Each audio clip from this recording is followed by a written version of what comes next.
Pemirsa BS TV kembali lagi bersama Bondowoso News. Inilah berita selanjutnya. Kadispora Bondowoso yang viral lewat video TikToknya berjoget India membuat Pemkab menggelar sidang kode etik. Pasalnya, perbuatan tersebut sudah dianggap pelanggar kode etik ASN. Pemkab Bondowoso akhirnya menggelar sidang etik terkait viralnya video TikTok yang dilakukan Kepala Dispora Bondowoso Hari Padriantono di medsos beberapa waktu lalu. Hasil sidang etik ini akan menjadi bahan laporan kepada KSN untuk memberikan rekomendasi kepada Bupati Bondowoso. Gelar sidang kode etik tertutup kali ini dihadiri Wakil Bupati, Sekretaris Daerah, pihak BKD, Inspektorat dan jajaran terkait lainnya, tampak dilakukan secara bertahap. Menurut Wakil Bupati Bondowoso Irwan Bahtiar, apapun kesimpulan yang dibahas dalam sidang kode etik kali ini, keputusan akhirnya akan menjadi bahan laporan ke KSN. Dan nantinya keputusan berada di tangan Bupati. Dan keputusannya tetap pada Pak Bupati. Kita hanya merekomendasikan dari apa yang menjadi kesimpulan-kesimpulan dari sidang pertama nanti sampai saat ini. Pak, ini kan KSN juga memberikan komentar nih Pak berkaitan dengan beredar viralnya video tersebut. Apakah juga akan menjadi pertimbangan dari sidang kode etik ini Pak? Ya sama, ini juga berdasarkan pertimbangan dari KSN, perintah KSN gitu. Sehingga apa yang menjadi kesimpulan nantinya ini akan kita laporkan di KSN, termasuk nanti berupa sanksi apa yang akan diberikan. Meskipun itu nanti keputusan Pak Bupati, tapi tetap kita laporkan ke KSN. Rekomendasinya seperti apa tadi Pak? Yang belum masih proses. Pak, untuk saksi-saksinya sendiri siapa aja Pak selain dari Pak Hari sendiri? Ya nanti diikuti aja ya, diikuti aja. Sementara Pak Hari dulu, nanti saksi-saksinya diikuti aja. Diikuti. Pak, mungkin himbauan kepada kepala dinas yang lain mungkin Pak agar tidak terulang kembali seperti hal seperti ini Pak. Ini menjadi perhatian ya bagi semua pejabat ya, di lingkungan pemerintah Kabupaten Bondowoso ya. Mereka selaku pejabat ada etika yang meningkat itu.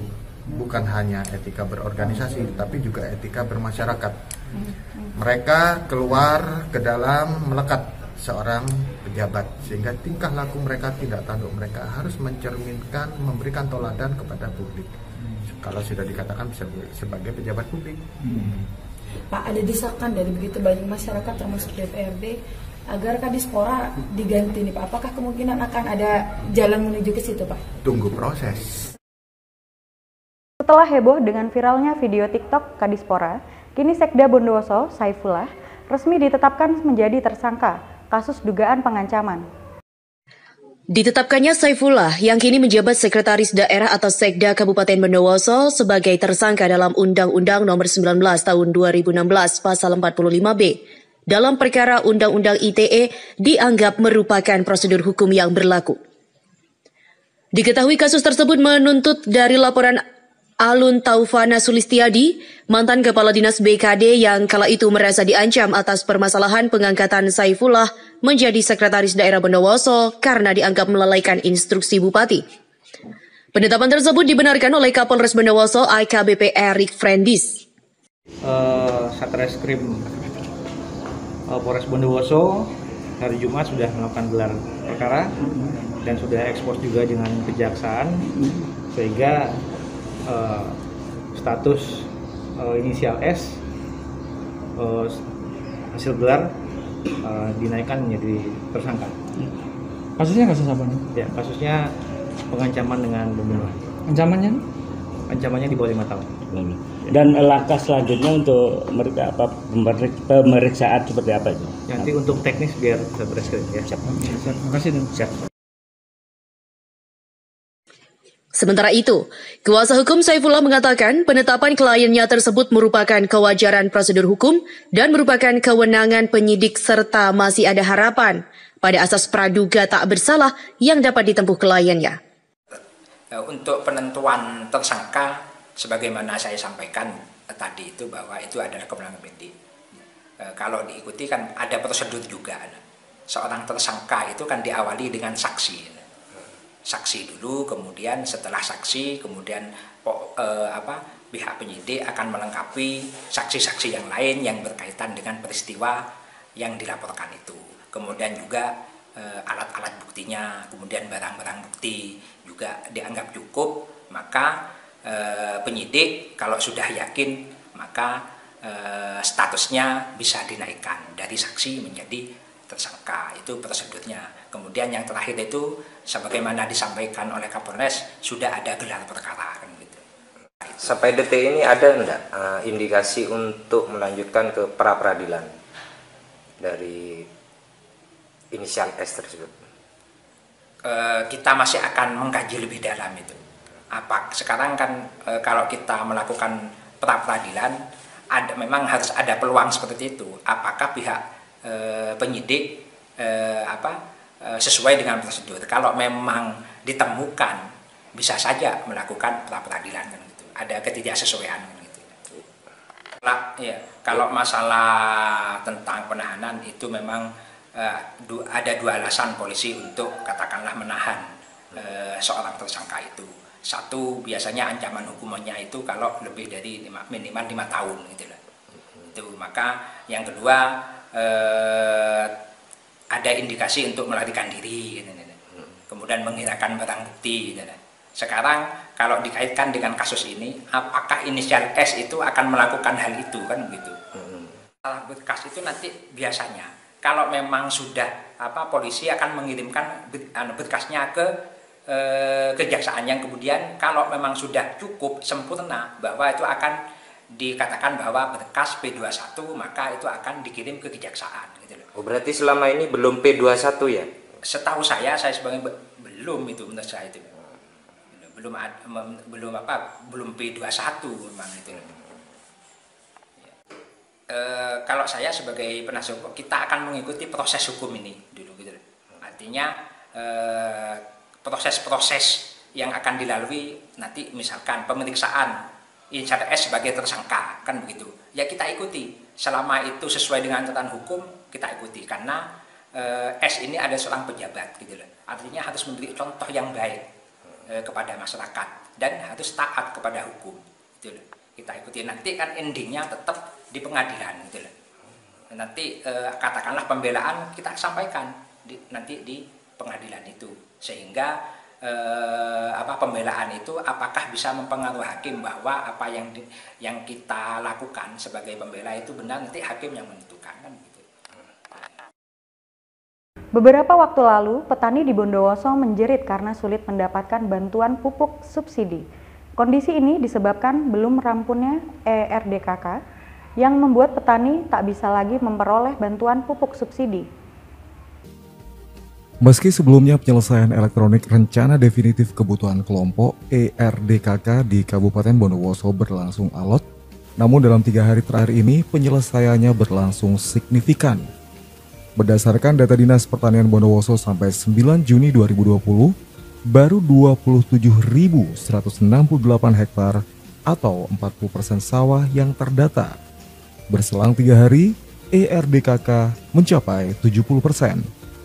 Menurut Sekda Bondowoso Saifullah, naiknya penyelesaian ERDKK ini berpengaruh terhadap pendistribusian pupuk, mulai dari harga, pembelian yang ujungnya berdampak terhadap transaksi ekonomi. Hal ini menurut Sekda tak lepas dari peran serta Dinas Pertanian, PPL, camat dan kepala desa serta semua pihak terkait.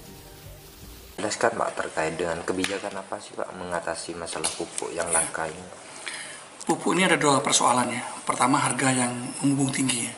Kedua, kesulitan petani karena pupuk tidak memberikan jaminan keberadaannya. Nah, persoalan pupuk ini akan selesai ketika ERDKK kita selesaikan. Nah, hari Senin kemarin ketika kami memetakan persoalan bersama PPL, ternyata kita temukan mekanisme kerja di kecamatan, di desa ini yang perlu dibangun bersama-sama. Pak Camat, Kepala Desa, PPL, dan didorong oleh kebersamaan di tingkat kabupaten. Makanya langkah saya pertama, kita bagi tugas dengan asisten. Asisten 1 bertanggung jawab bagaimana mekanisme kinerja antara Pak Camat, Kepala Desa dengan PPL kita dorong. Asisten 2, bagaimana tata niaga harga ini bisa terkendali dengan melakukan langkah-langkah ya, memanggil distributor, menertibkan penyalur, kios-kios itu. Nah, tugas saya apa? Bersama PPL mendampingi bekerja keras bagaimana petani bisa menunjukkan luas lahannya, terus SPPT-nya, sehingga PPL mudah memasukkan mengentry kepada RDKK. Ternyata dengan semua komponen bergerak hari ini, kita rasakan di desa, di kecamatan, semua bergerak untuk menyelesaikan RDKK ini, sehingga dalam waktu hanya 2-3 hari sudah tercapai 30%. Ini kebanggaan.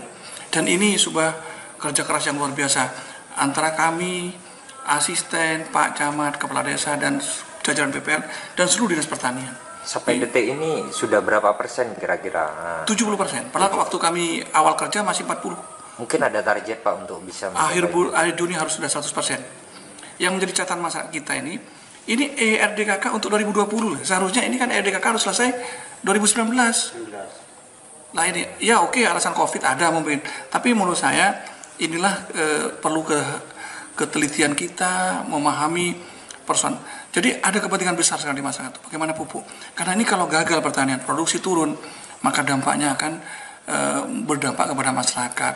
Yang rumah tangga yang dulunya bisa menyekolahkan anaknya, bisa-bisa tidak bisa sekolahkan karena hasil panennya sudah gagal. Yang paling bermasalah lagi nanti seorang petani yang biasanya melakukan zakat dan infak ini bisa tidak dikeluarkan karena gagal panen. Berarti ada transaksi-transaksi ekonomi di masyarakat yang bisa terputus. Oleh karena itu, 1 minggu ini kami kerja keras bersama semua pelaku di pemerintahan ini, Pak Asisten 1 dan 2, termasuk dengan Dinas Pertanian, PPL, Pak Camat ini. Makanya izinkan saya dalam kesempatan ini, saya terima kasih dan kepada Pak Camat, Pak Kades, PPL, dan Dinas Pertanian. Ayo kita terus bergerak sampai persoalan RDKK ini bisa selesai. Dan saya juga sedikit bahagia dengan 70% ini.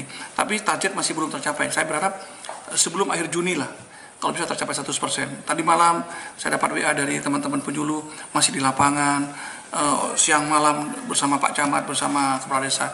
Jadi kami bangga itu. Inilah bukti kerja kita menyelesaikan satu persoalan, yaitu pupuk di Bondowoso dengan kebersamaan semua kekuatan ini. Target besarnya seperti apa sih Pak nantinya akan dicapai? Kalau RDKK selesai akhir Juni, maka kemungkinan besar dropping pupuk akan ditambah lagi oleh pusat. Karena pupuk ini akan di-dropping sesuai dengan kebutuhan RDKK-nya. Dan BNI kemarin sudah ketemu kita, rapat koordinasi dengan kita. BNI akan menyiapkan kartu tani. Kartu tani itu. Kalau ini Informasi yang dihimpun, data yang diambil dari ERDKK itu dari RDKK. Sehingga apabila petani terdata, maka pupuk bersubsidi akan bisa dialokasikan. Baik pemirsa BSTV, itu tadi beberapa informasi yang telah disampaikan dalam Bondowoso News. Sampai jumpa di informasi berikutnya. Saya Vita Oktaviana, pamit undur diri. Wassalamualaikum warahmatullahi wabarakatuh.